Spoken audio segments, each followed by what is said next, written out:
नमस्कार मंडळी, स्वागत आहे तुमचं आपल्या यूट्यूब चॅनलवर. तर आज मी बनवते एकदम जाळीदार आणि स्पंची असा रवा ढोकळा. तर चला मग वेळ न घालवता करूया सुरुवात. तर सगळ्यात पहिलं इथं मी ना 1 वाटी बारीक रवा घेतलेला आहे, सोबतच 1 बारकी वाटी दही घेतलेला आहे. सगळ्यात पहिलं ना मिक्सरच्या भांड्यामध्ये रवा काढून घ्यायचा आहे, त्यानंतर दही घालून घ्यायचं आहे.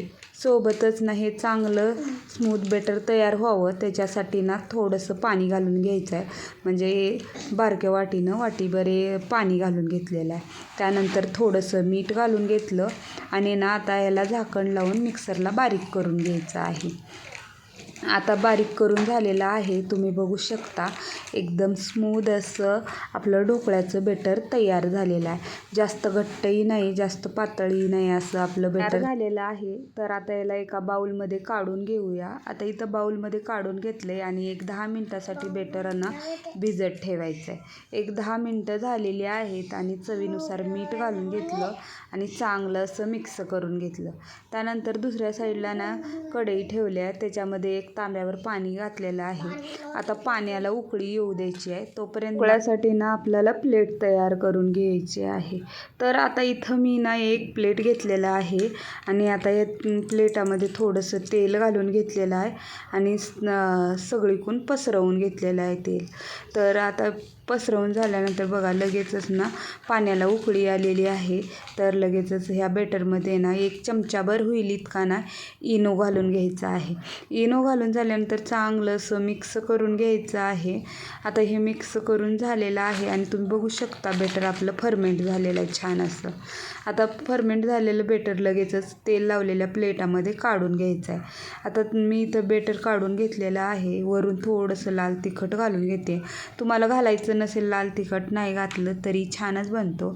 आता बघू शकता पाण्याला उकळी आलेली आहे. तर याच्यामध्ये एक चाळणी ठेवून घेतलेली आहे. त्यानंतर चाळणीमध्ये प्लेट ठेवून घ्यायचं आहे.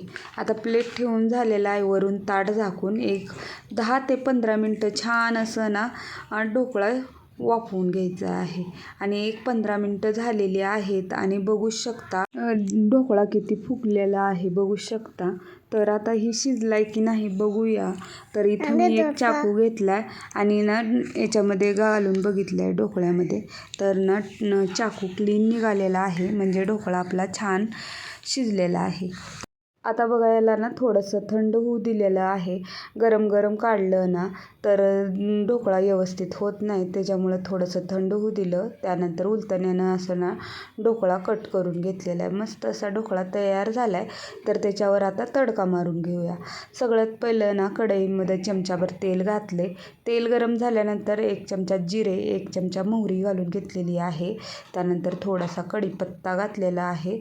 त्यानंतर 1 हिरवी मिरची घालून घेतली आहे.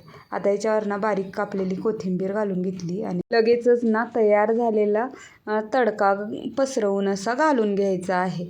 आता तडका सगळीकडून असं कडवकड पसरवून घ्यायचा आहे. आता तडका पसरवून झालेला आहे. आता तडका घालून झालेला आहे आणि आपला ना कापसासारखा मऊ लुसलुशीत आणि जाळीदार असा रवा ढोकळा तयार झालेला आहे. तुम्हाला मी काढून दाखवते किती जाळीदार झाला आहे, बघू शकता. आणि स्पॉन्जी पण झालेला आहे.